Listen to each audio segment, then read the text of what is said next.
Good afternoon, everybody. Do you hear me? Yes. Perfect. So thank you for coming here and welcome to this new webinar realized by Economy of Francesco within the webinar series Moving Towards a Post-COVID Better World. In the previous webinars, we talked together with some international experts and scholars in order to understand some possibilities to resolve or mitigate the negative effects of the diffusion of COVID-19. And also we try to create a sort of foundation for a new world after this period of crisis. We talk about growth, happiness, and also inequalities. Today, we want to talk about the systems view of life, and specifically, we debate on the opportunity to implement a new understanding of life in terms of complexity, networks, and patterns of organization.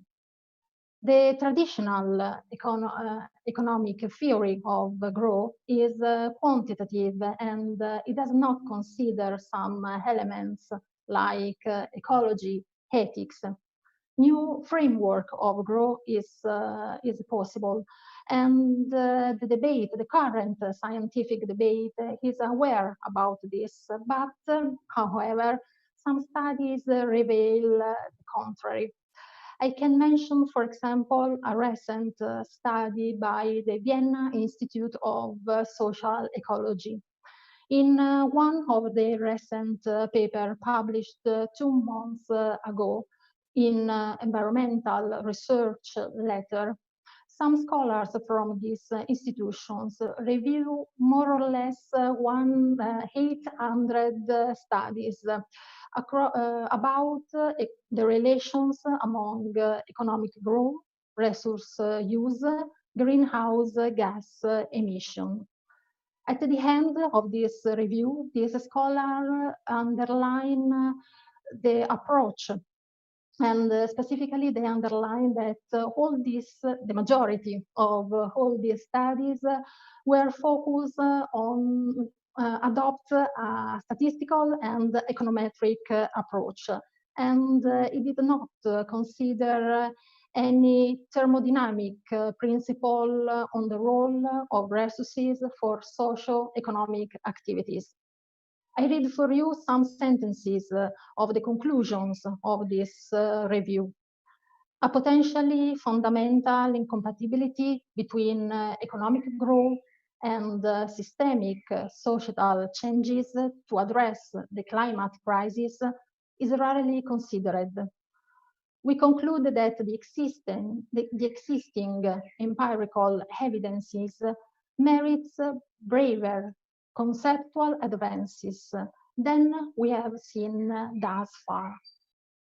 Future work should focus on comprehensive, multi-indicator, long-term analysis, conceptually grounded on the fundamental biophysical basis of socio-economic activities, incorporating the role of global supply chains, as well as the wider societal role and the precondition of economic growth.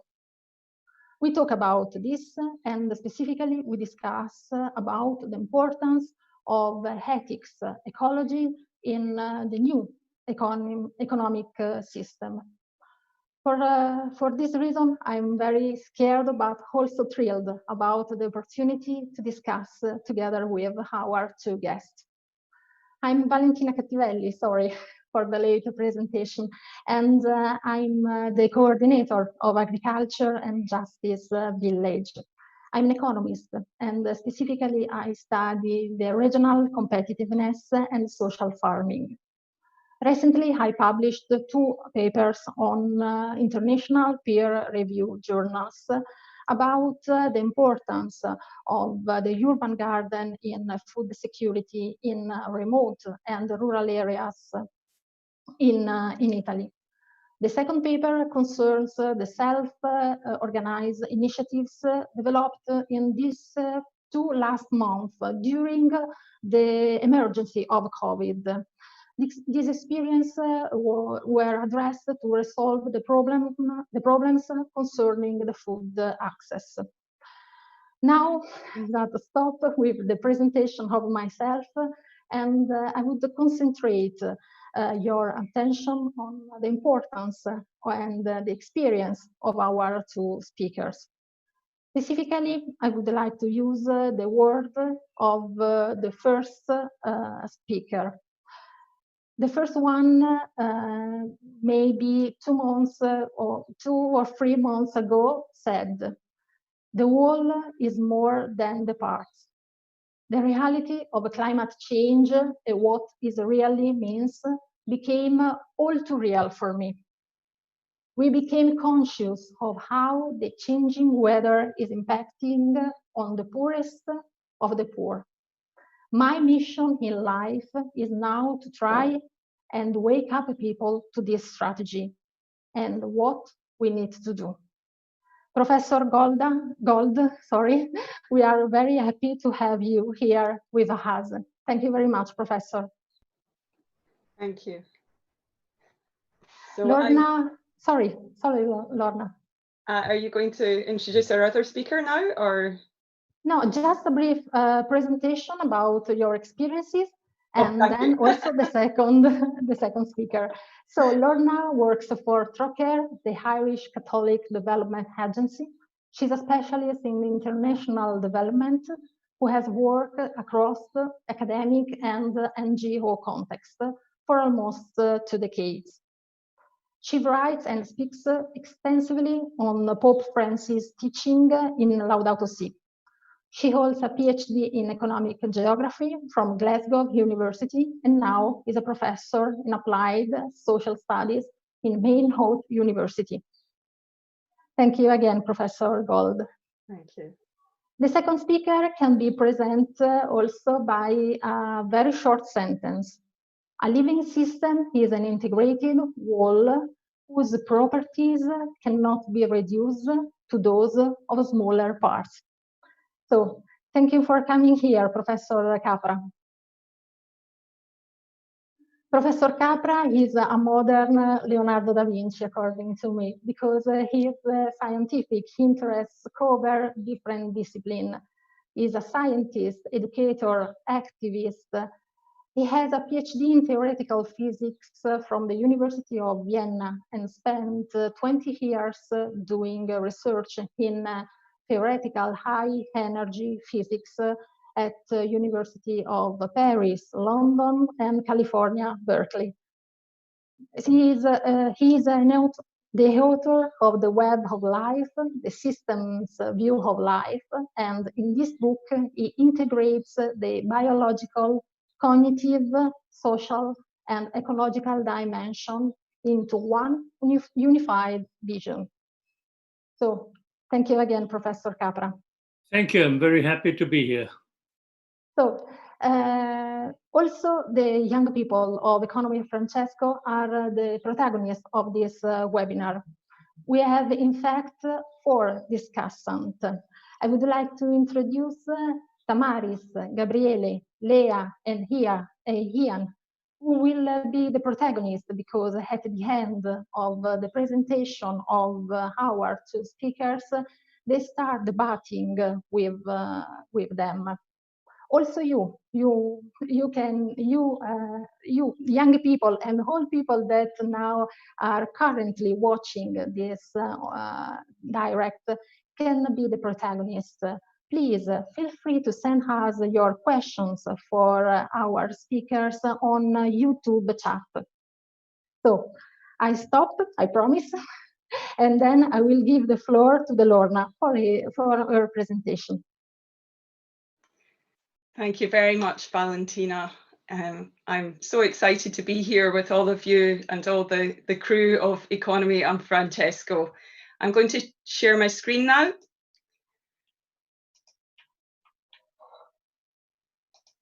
So my talk is going to focus very much on Laudato Si, on the teaching of Pope Francis, and Laudato Si as a call to integral thinking in all aspects of life. Just a couple of words about myself to complement what Valentina said. I'm probably describe myself as a restless academic activist, and I kind of go between being an activist and being an academic activist, and I'm always active anyway, and always thinking about the activism. I live in Maynooth in Ireland. I'm married and I have 2 little boys. I'm spending an awful lot of time with them these past few months, as you can imagine. I've worked for 25 years, crossing over between academia and the broader NGO and non-governmental world. I currently lecture in Maynooth University in the Department of Applied Social Studies, and also work on various projects related to Laudato Si and its applications, in particular in the areas of finance and business. And I'm the vice chair of the Global Catholic Climate Movement, which is one of the exciting movements that's come to life since Laudato Si was published in 2015. My background, I set out thinking I was going to become a full-time academic and started my research in my PhD in the late 90s. And on sustainable development, I wrote 2 books on the economy of communion, which some of you may be familiar with, looking specifically at the linkages between business networks that are seeking to apply the principles of sharing and relationships within their businesses, and how that connects with issues of social justice.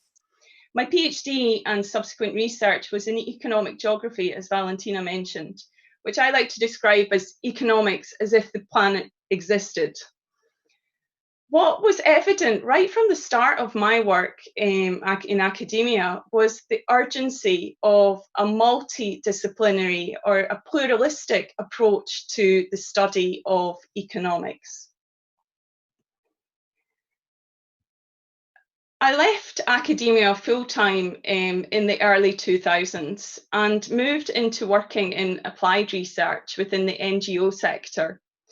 And I've worked for nearly 20 years on various aspects of public policy and advocacy campaigns, ranging from fair trade, debt cancellation, development finance, was very involved in the shaping of the Sustainable Development Goals, and more recently, a strong focus on the whole issue of climate change and climate justice.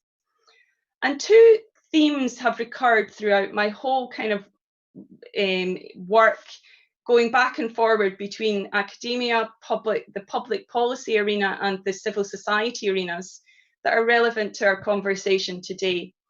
And the first is really the lack of joined up thinking at all levels in policy making and across civil society, resulting in duplication of effort and counterproductive effort of people who generally share the same broad objective.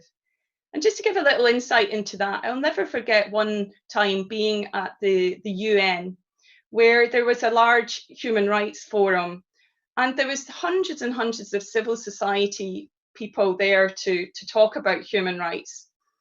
And the way the conversation was structured and the way the human rights was presented, it felt like a competition.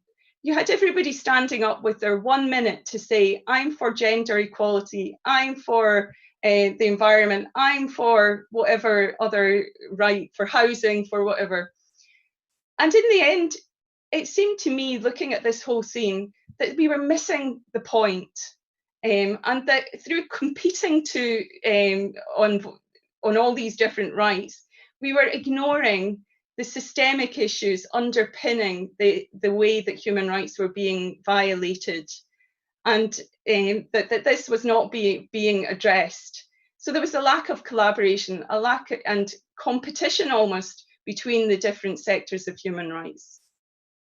The other theme has come through all of my work is this constant call for systemic change and for paradigm shift within civil society, and yet nobody quite knowing how to do it.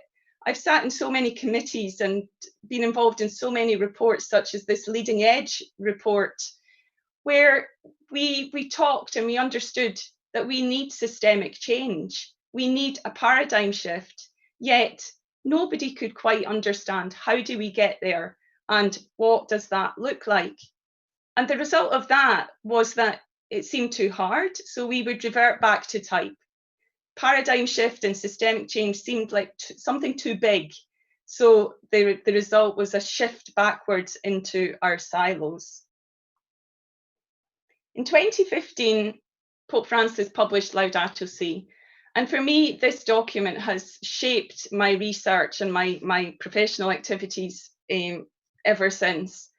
I was very taken by the systemic view of life, the integral vision that Pope Francis puts forward in Laudato Si. It's deeply compelling. And in Laudato Si, Pope Francis is doing something very important. He's helping to overcome centuries of philosophical enlightenment, philosophical dualism, and a mechanical vision of the non-human world.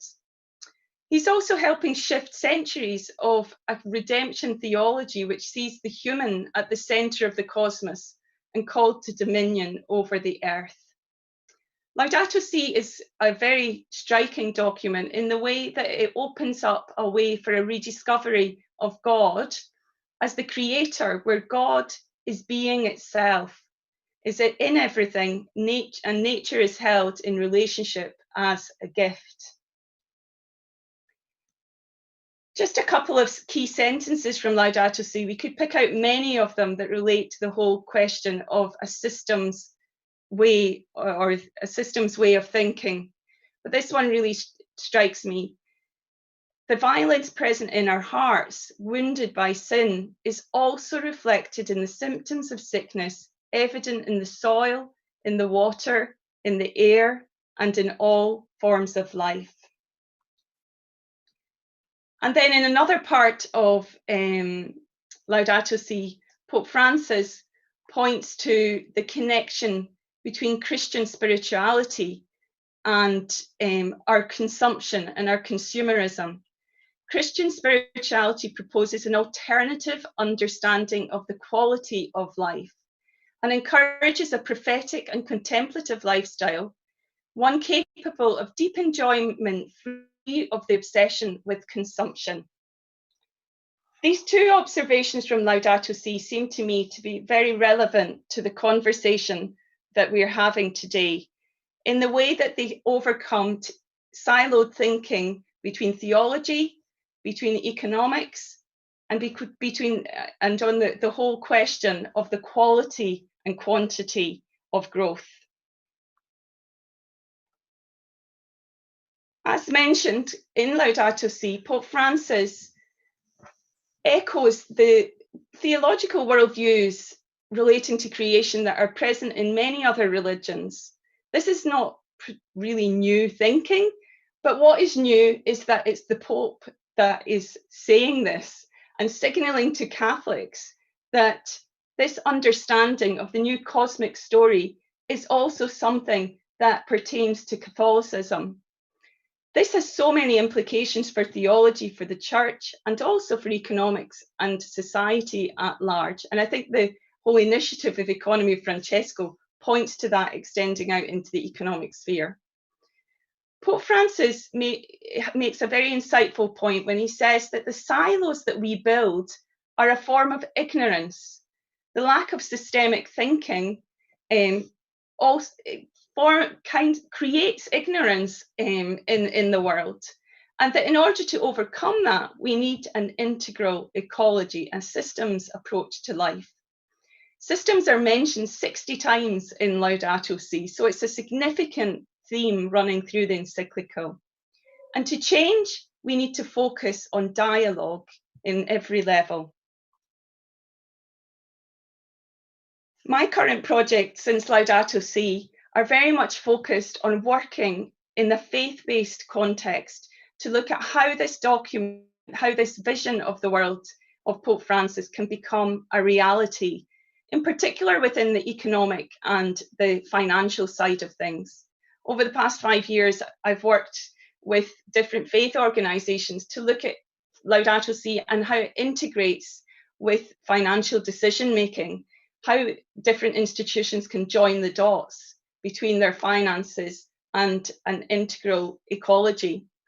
And so far, 150 Catholic institutions have chosen to divest their resources from fossil fuels, including the Irish Bishops' Conference. And we're very much focused on getting the Vatican Bank to do the same. A very exciting project that I'm working on now, just to conclude, is based on the question, if faith-based investors are divesting from climate change and climate damage because they are joining the dots between their faith and their responsibility to creation, then where are they going to invest their money? And to do this, we need to generate a whole new generation of socially minded green entrepreneurs who join the dots, who are systemic thinkers and doers. And for that reason, I'm working on an exciting new initiative called the Laudato Si Entrepreneurship Programme, which is looking to create a new generation of young entrepreneurs whose mission in life is to implement the vision of Laudato Si through different kinds of enterprises. This programme is in collaboration with the UNDP, with Faith Invest and the Vatican and many other partners. And the programme will have 3 dimensions, looking at an online training on Laudato Si, local mentorship and financial support for startup organisations. And it's due to launch in 2021. So thank you for listening, and I very much look forward to the dialogue afterwards. If you're interested in any of this, you can contact me afterwards. Thank you very much. So thank you. So thank you, Lorna, for your introduction and also your engagement in so many activities. I would like just to remember that in our village, the agriculture and justice village, we discuss a lot about the use of natural resources together, specifically with Brazilian people who are interested in this topic. In your short presentation, you also mentioned the quality and the quantitative dimension of growth. So for this reason, I give the word to the Professor Capra, who will talk about this topic and the differences between these 2 kinds of growth. So Professor Capra, the floor is yours. Thank you very much, Valentina, and thank you, Lorna, for your interesting presentation. You will see there are many connections with to what I'm going to say. I should mention right away that when Laudato Si came out 5 years ago, I wrote a 20-page systemic analysis of the encyclical, expanding on the comments that Professor Gold made, and that can be found on my website. So it's a great pleasure to be here and to participate in this discussion. And let me begin with the big picture.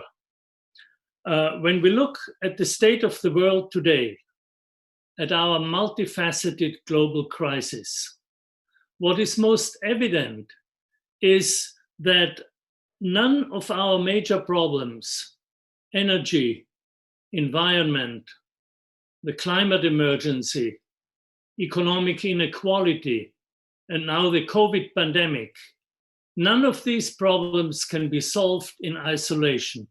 They are systemic problems, which means that they're all interconnected and interdependent. And let me put on my PowerPoint at this point.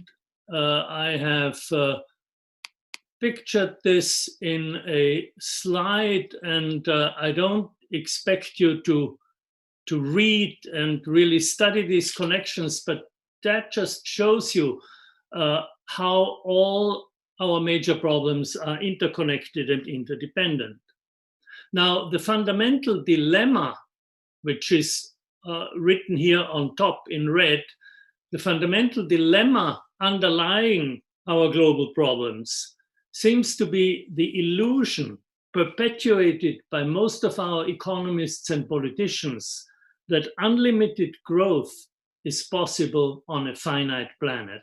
This is completely irrational, and yet perpetual growth, fueled by corporate greed, is pursued relentlessly by excessive consumption and by a throwaway economy that is energy and resource intensive, generating waste and pollution, depleting the Earth's resources, and increasing economic inequality.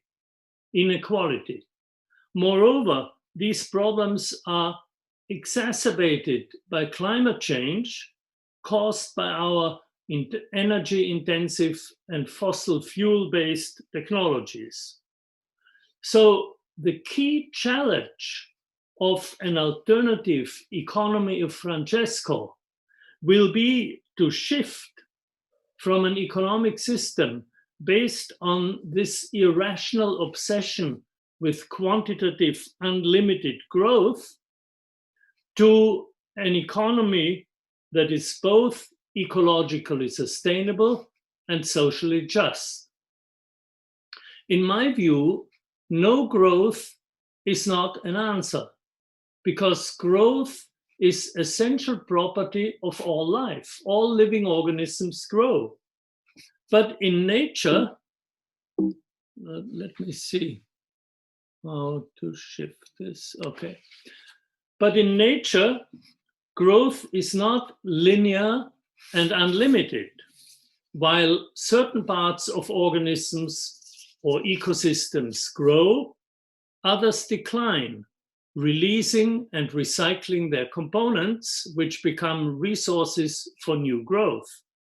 This kind of balanced, multifaceted growth is well known to biologists and ecologists. I call it qualitative growth to distinguish it from the concept of quantitative growth used by today's economists and measured in terms of GDP. Qualitative growth is growth that enhances the quality of life. In living organisms, ecosystems, and societies, qualitative growth includes an increase of complexity, sophistication, and maturity. So we need to qualify growth. Instead of assessing the state of the economy with the crude quantitative measure of GDP, we need to distinguish between good growth and bad growth. And then we need to enhance the good growth and diminish the bad growth. Now, from an ecological point of view, this distinction between good growth and bad growth is obvious. Bad growth is growth that is based on fossil fuels, involves toxic substances, depletes our natural resources, and degrades the Earth's ecosystems. Good growth is the opposite of that.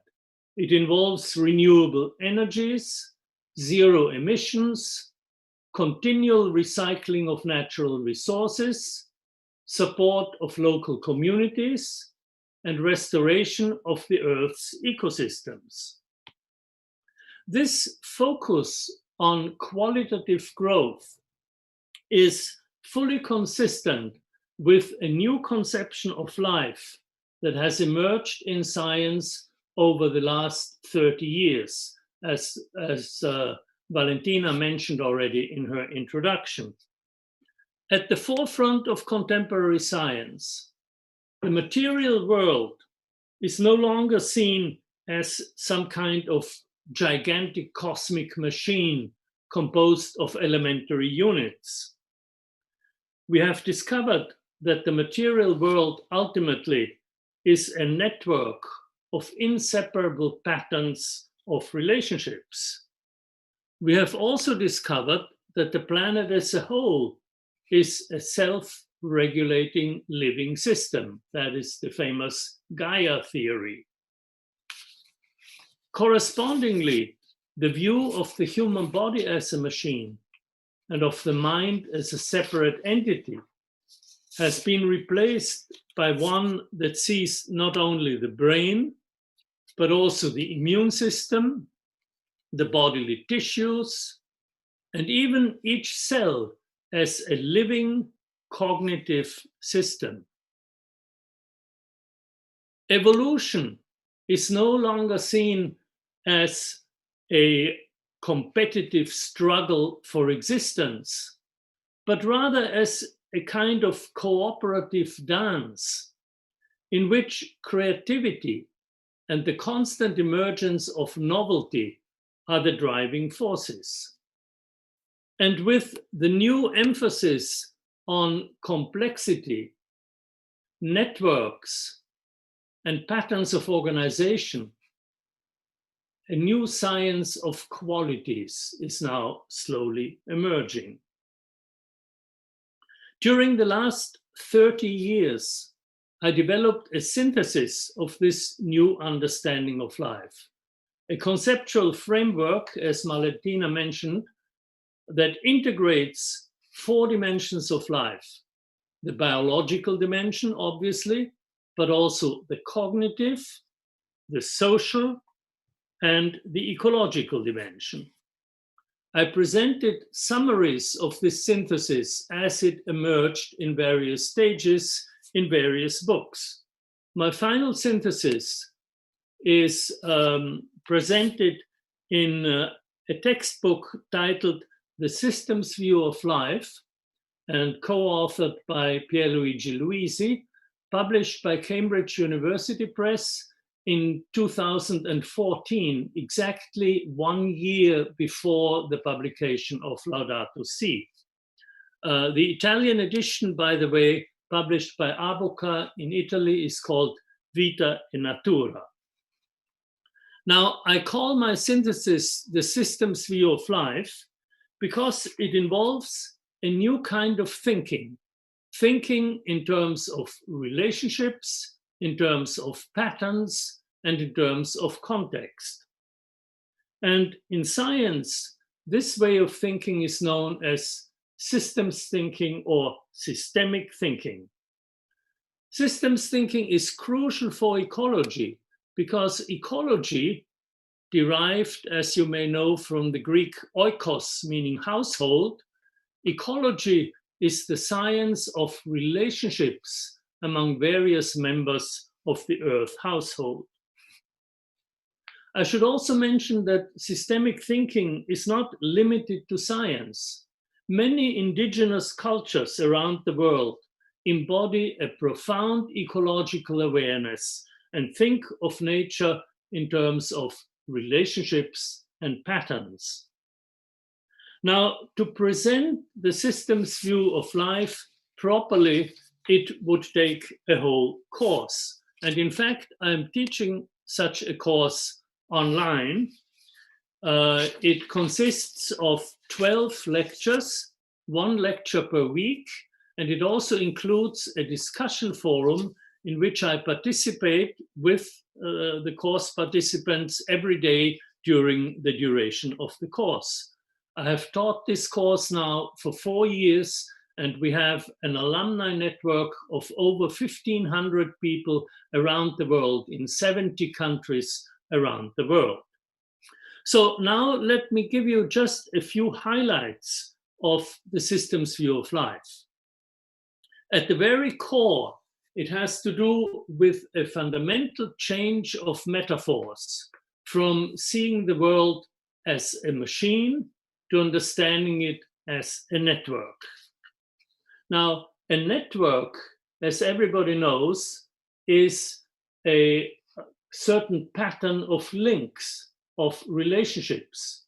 And therefore, in order to understand networks, we need to be able to think in terms of patterns and in terms of relationships.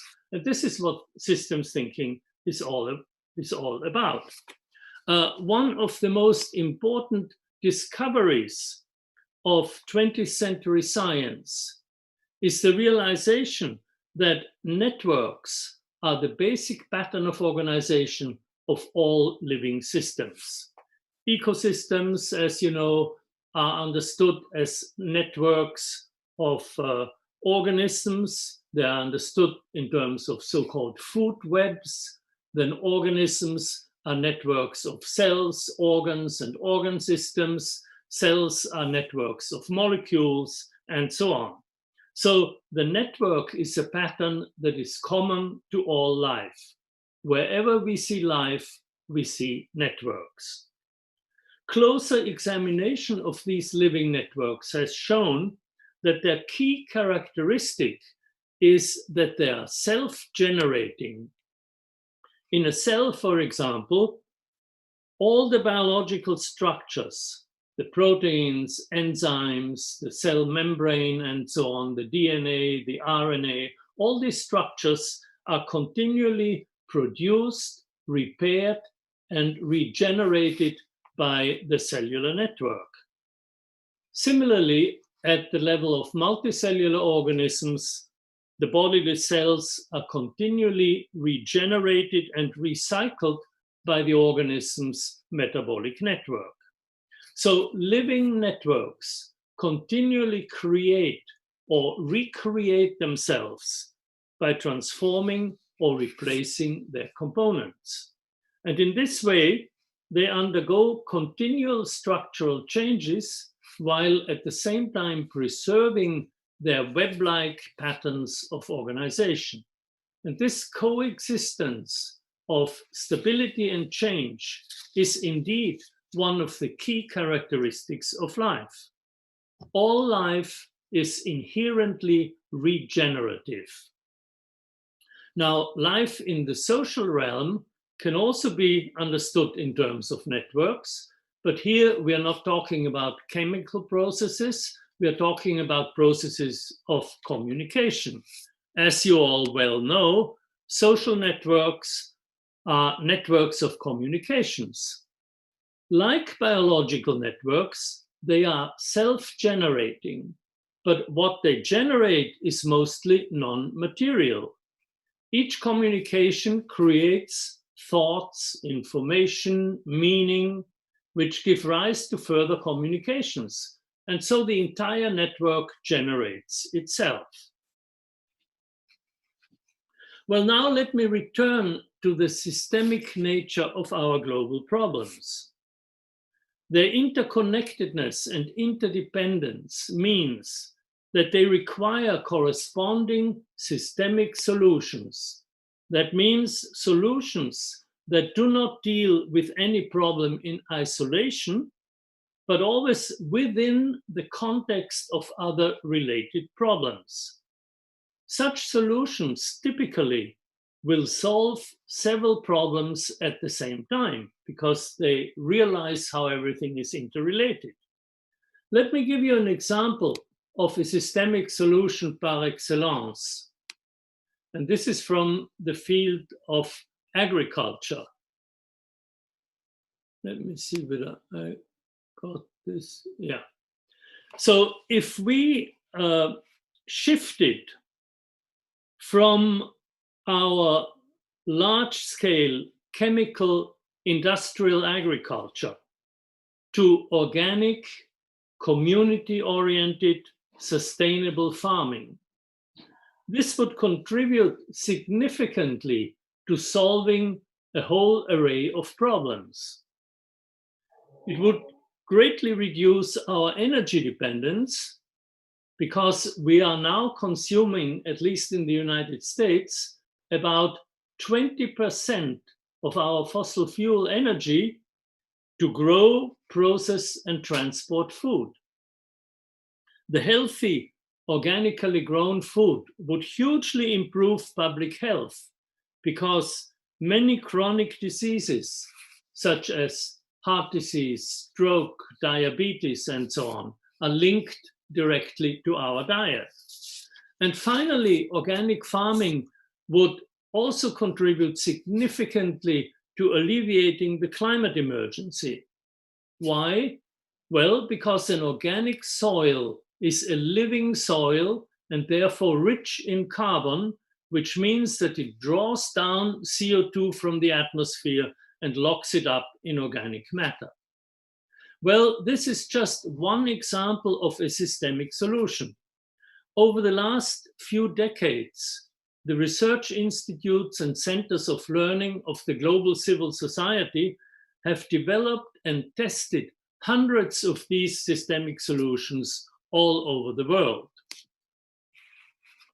They include proposals to reshape economic globalization and restructure corporations. New forms of ownership that are not extractive but generative. A wide variety of systemic solutions to the interlinked problems of energy, food, poverty, and climate change. And finally, the large number of systemic design solutions, known collectively as eco-design, which embody the basic principles of ecology. So these systemic solutions include a wide range of concepts, ideas, and technologies. And I believe they could serve as the base of resources for designing an economy of Francesco. In my view, such a new economy must involve a multidisciplinary approach, as Lorna Gold has also emphasized, an approach integrating ecology, economics, and ethics. I believe that the systems view of life, which I present in my textbook and in my online course, provides an appropriate scientific foundation for creating an economy that is ecologically sustainable, regenerative, and socially just. Well, thank you very much for your attention.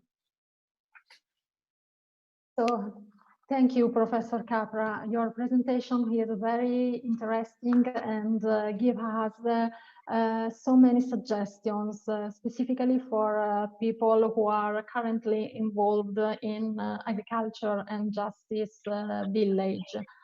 Now, I would like to give the floor to our 4 young people and want to start with the discussion together with our 2 speakers.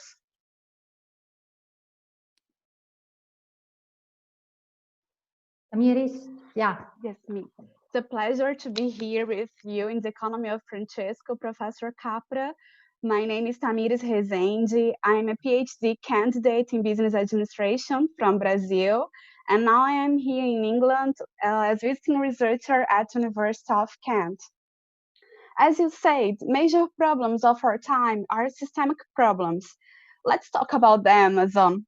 Most part of the Amazon forest is in Brazil, but we have the Pan-Amazon, which includes 8 countries that make frontiers with us. How make public policies considering these complexities, and how ecological literacy can help us to achieve the sustainable development goals? Well, this is a big question. I can tell you that the last part of the question, how can ecoliteracy and systemic thinking help the sustainability, the Sustainable Development Goals, the SDGs? I have recorded a video of half an hour about this very topic. So it would take me too long to repeat it. But if you go to my Capra course website, then under the trailer, you will see the link to a Vimeo page. And there's this video called The Heart of the Matter.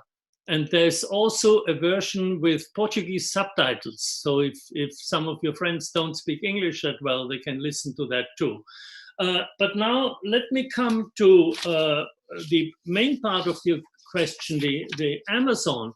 I mentioned sustainable agriculture as a way to draw down CO2 from the atmosphere. And of course, planting trees is another way.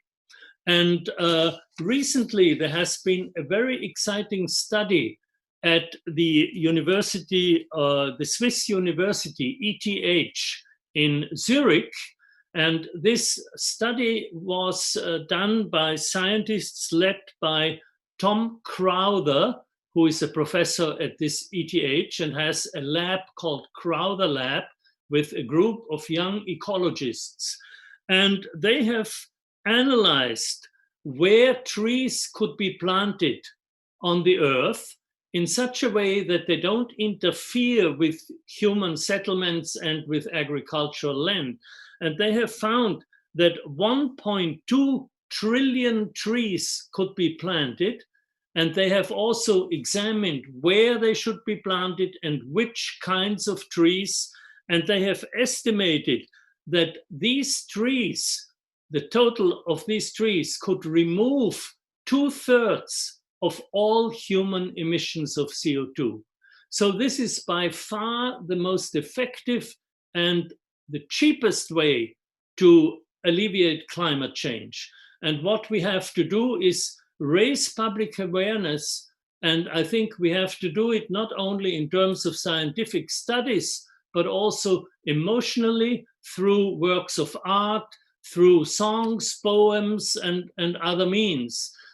You could, for example, convey the idea that the tropical rainforests are the lungs of the earth, and they are being destroyed.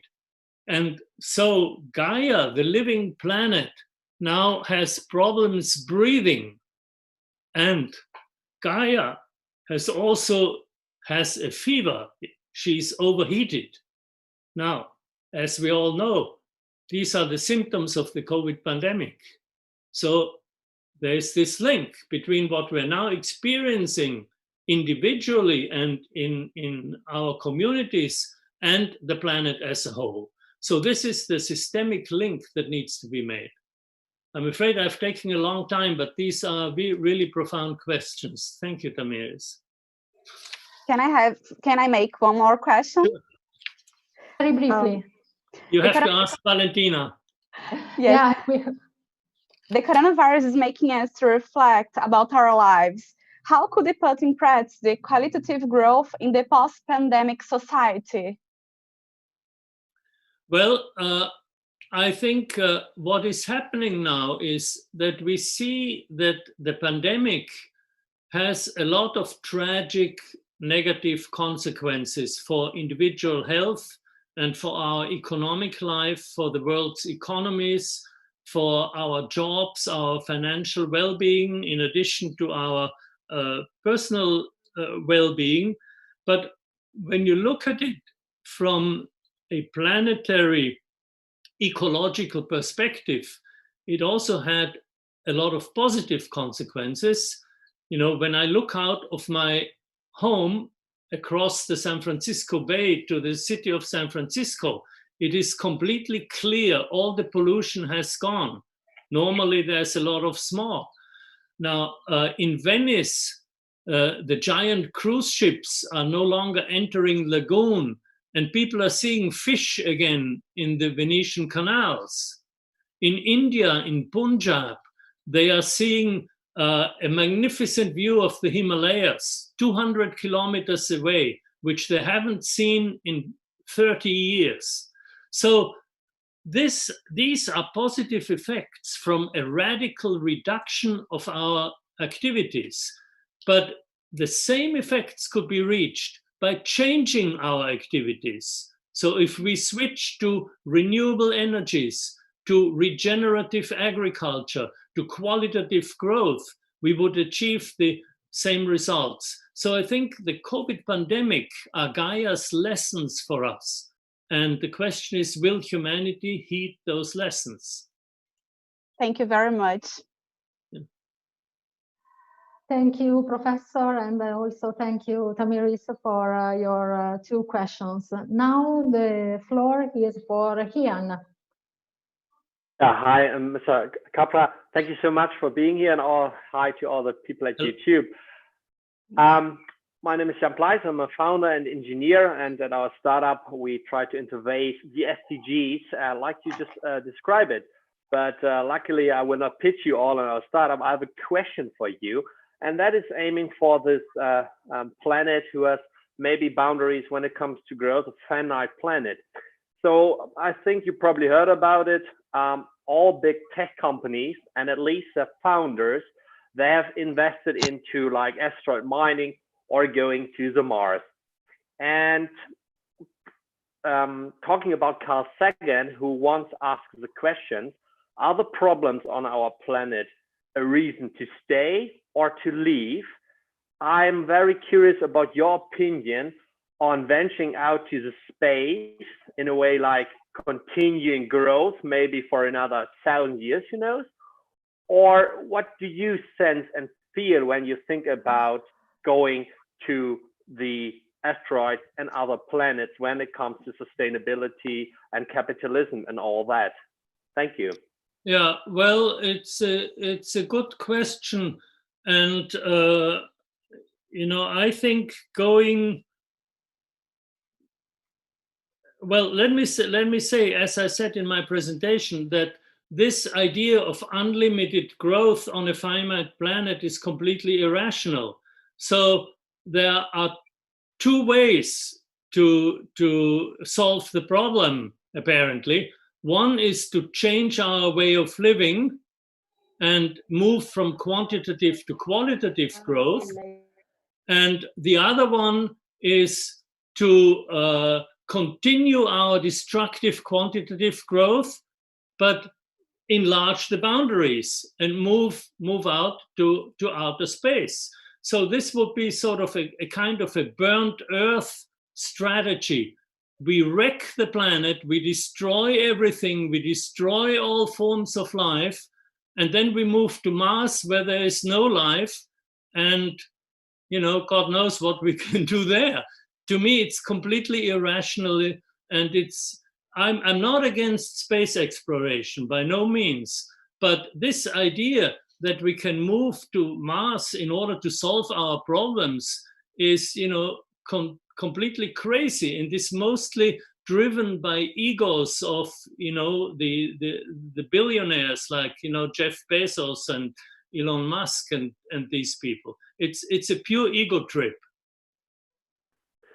Thank you very much, and I'm 100% with you on that. And I think Star Trek is giving us a way of how our future could be having good growth even in space. Thank you. Let me also add my theory. This is a sort of half joking, but it's my informal theory about life in outer space. There are civilizations vastly superior to ours in intelligence living out there, but we don't hear from them because they recognize their limitations. They do their regenerative agriculture, and they live in sustainable communities and do not venture outwards. That's why we don't see them. Thank you, Ian. Now, Gabriele, it's your turn. Good evening, professors. Hello. My name is Gabriele. I'm currently speaking from Turin when I'm a practicing lawyer in civil and criminal labor law. I'm also a PhD candidate in a joint program on human rights between the in Germany. Where did you say you were? In Germany as a PhD based in Berlin, Freie Universität, jointly with the Hebrew University of Jerusalem. Great. Two questions, one for Professor Gold and one for Professor Capra. To Professor Gold, I would like to link with what you were saying about human rights, which basically is human rights proliferation and disintegration.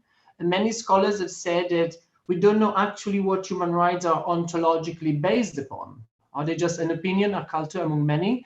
Preamble of the Universal Declaration talks about faith in human rights, and faith and culture and the role of tradition in culture are like key elements. My question was, don't you think that in general, this is sort of an outsider perspective, when we look at the Catholic Church, there is a similar trend when it comes to encyclicals. Like we tend to look at one specific encyclical, and very often we don't like follow the footnotes and going back through the centuries, and it sort of could be misleading. the question for Professor Capra is sort of two-sided.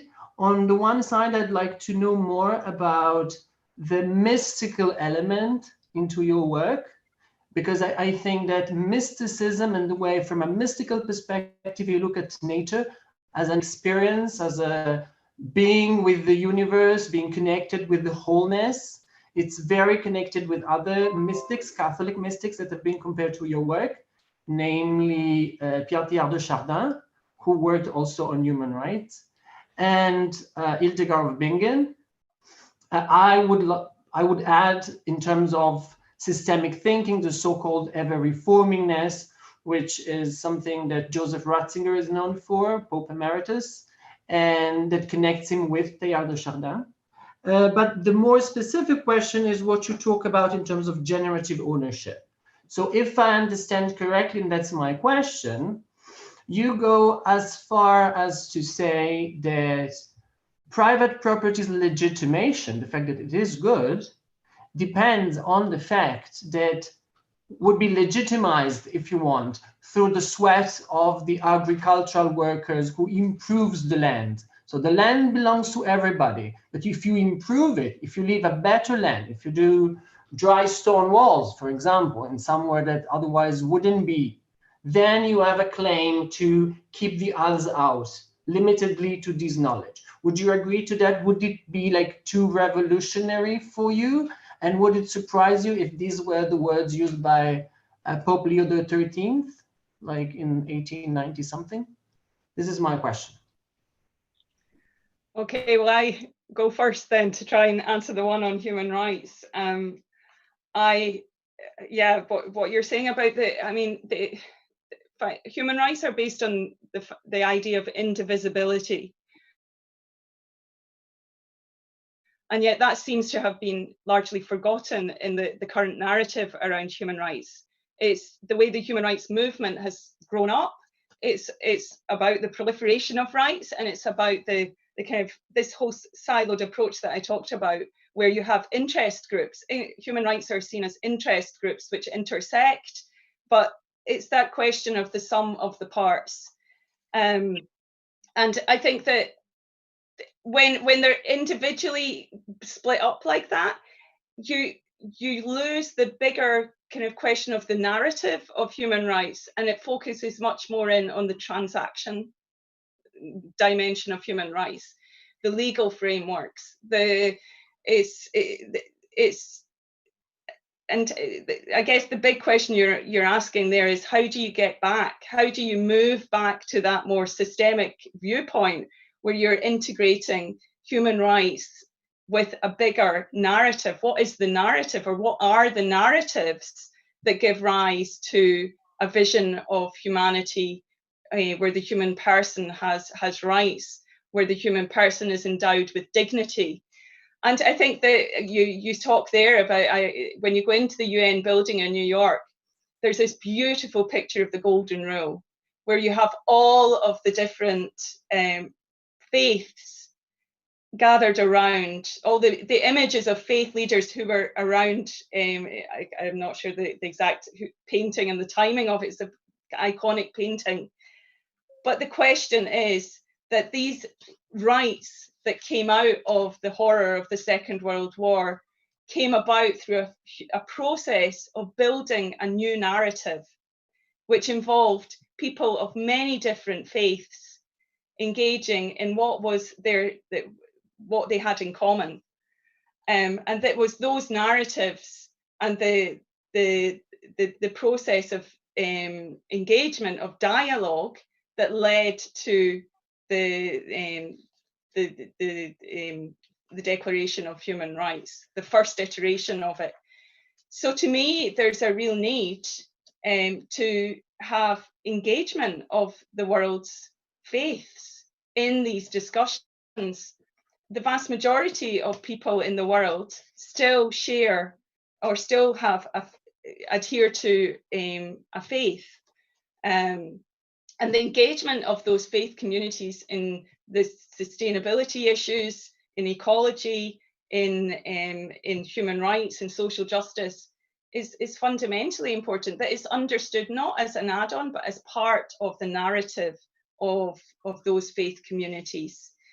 The second question about Catholic social teaching, and do we just kind of latch on to the next encyclical and forget everything else? I hope I wasn't trying to do that. I was just trying to focus in on one particular area today. But certainly, I think that it's really important that we look at the whole of the tradition. This Pope has been fairly prolific in writing social documents, and I think that there's obviously a tendency to focus on what's the newest thing that has been coming out. But I take your point. We need to look at the in the round. I'm sorry, it was not referred to your work in general, okay. But it was more linked to what, like Cardinal Turkson said, that the integral human development is the best secret of the Vatican. So that very few people understand the difference between human development, Amartya Sen, Nussbaum, and integral human development, Paul VI, and other thinkers. Absolutely, yeah. And I think Catholic social teaching is often described as the best kept secret of not just the Vatican, the Catholic Church. I'm not sure if that's still the case, but I think that there's a real need for Catholics to be informed about their social and environmental teaching in the round. It's certainly, in my experience, that it's not often integrated or preached, even on a Sunday.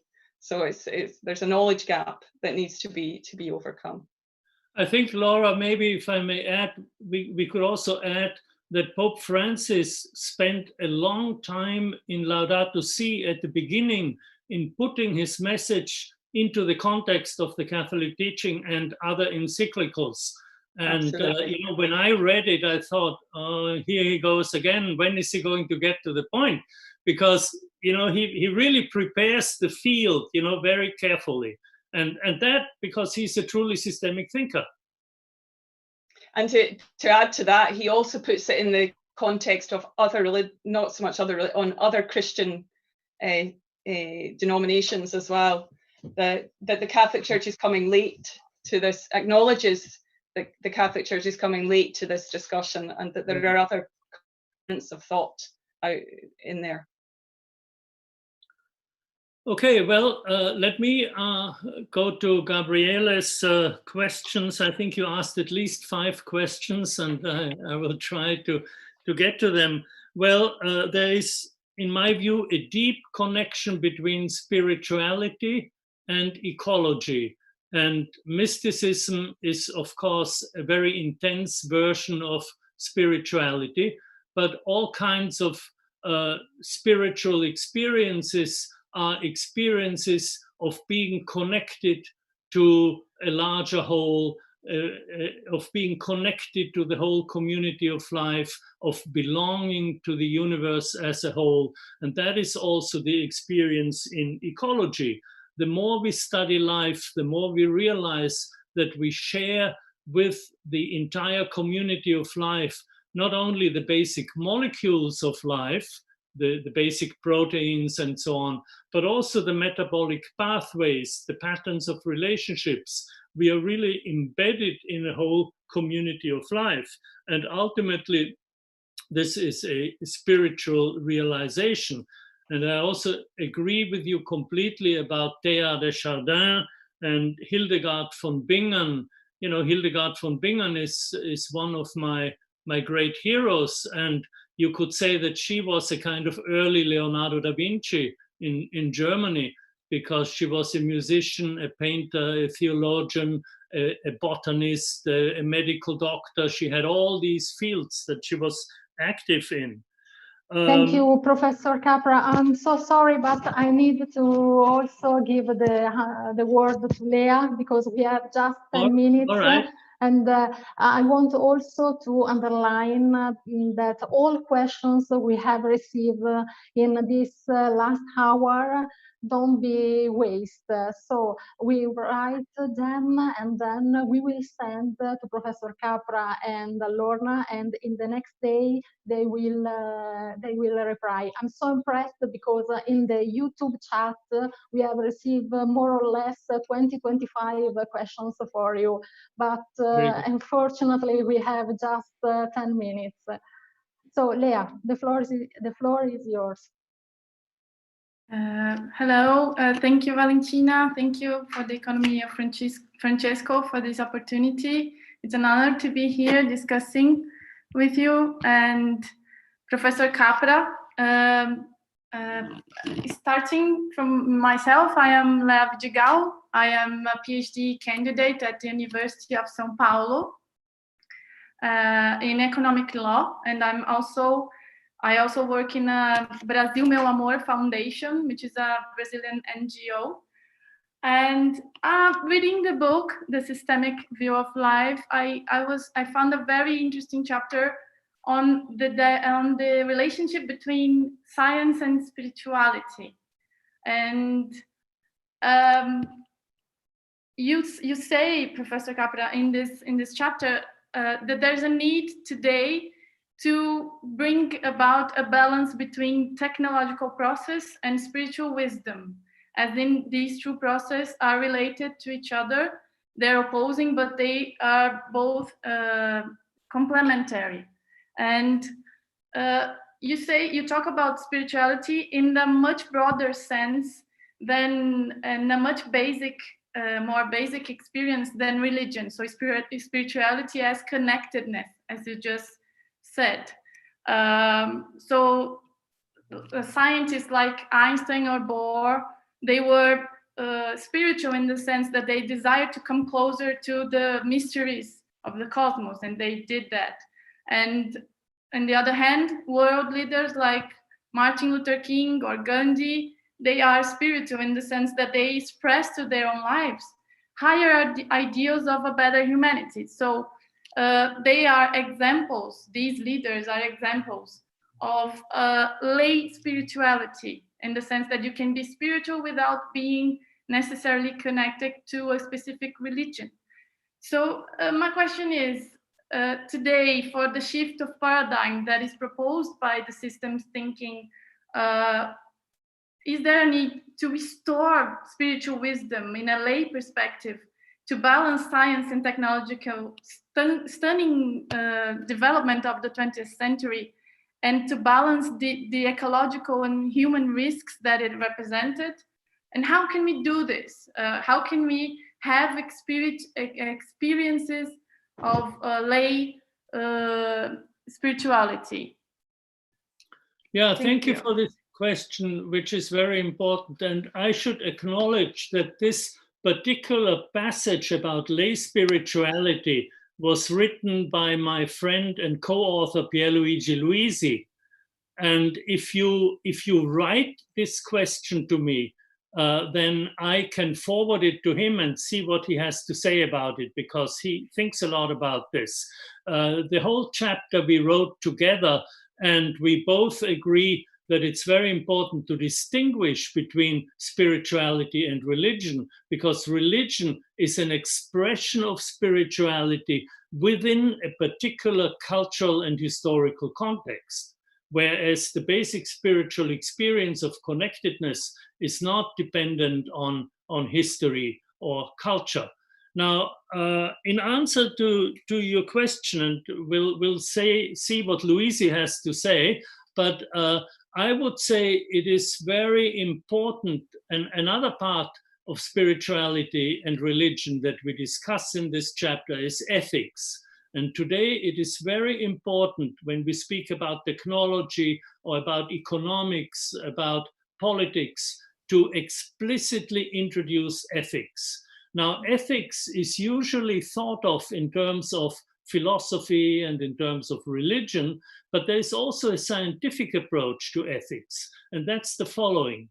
When we study the history of evolution, we realize that nature has sustained life for billions of years by creating communities. The community is the sustainable unit of life. As soon as life evolved with the first cells, the first bacteria, they formed bacterial colonies, and throughout evolution, life has created communities at all levels of life. And evolution proceeded in such a way that natural selection favors those communities in which the individuals act for the benefit of the community as a whole. And this is what we call ethics in the human realm. Ethics is always behavior for the common good. And in the human realm, we belong to many communities, but we all share two communities. We are all members of humanity, and we are members of the community of life. And the ethical principles that derive from those two communities are beautifully laid out in a document you may know, which is called the Earth Charter. If you don't know it, I recommend it very highly. It was generated by the United Nations 20 years ago in a unique process of global collaboration. And if you read it today, it's still fully valid. It's a magnificent document of exactly the kind of ethics we need today. And I would also urge you all to incorporate the Earth Charter in this alternative economy of Francesco. So thank you, Leah, and thank you, Professor Capra. We have an additional reason to thank the Professor Capra. Professor Capra, Professor Capra has a big surprise for people who are currently enrolled in Economy of Francesco. Professor. Yes, I'm very happy to announce that the Capra course, together with Aboca, who is also a co-sponsor of the Economy of Francesco, are offering 30 scholarships to people like you who participate in the Economy of Francesco project, 30 scholarships for the coming Capra course, which begins in September, so that you can take the course for free. And the Economy of Francesco committee will, in the next few days, publish the way you can register for these scholarships. You are already qualified as participants of this project. And if you're not part of the Economy of Francesco project, you may also apply for scholarships. And in this case, go to the Capra course website, please. So 30 scholarships for the Economy of Francesco. Thank you. Thank you, Professor Capra, for this opportunity. And also I would like to thank Dr. Massimo Mercati, CEO of Aboca, who sponsored these scholarships. So we have just a few minutes to close this webinar. I would like also to thank all people that helped us to realize this webinar. Specifically, I would like to thank Michele, Catarina, Sebastian, Emanuele, and Andrea for translating all discussion in Spanish, Italian, and Portuguese. I would like also to thank Maria, Lourdes, and Florencia for the technical assistance, and also all people who are currently involved in the organizational team of Agriculture and Justice Village, and the 180 people who are currently working with us in our 4 stream projects, research, startup, and webinar. I would like also to conclude with this webinar with 2 information. The first one is concern the Professor Luigino Bruni. Luigino Bruni, unfortunately, today is not here with us, but he wants to thank Professor Capra and Professor Gold for their presence here, and also to thank all young people who have, in this very kind way, debate with us. I would like also to remember a very important appointment next week. Please write it in your agenda, because we have another very interesting webinar next week on 18 June at 5 p.m. Italian time. Next week, we will discuss together with Carlo Petrini, the founder of Slow Food, and together with him, we debate about the role of food in a new economy of relations. So thank you very much for your attention, and see you next week. Bye.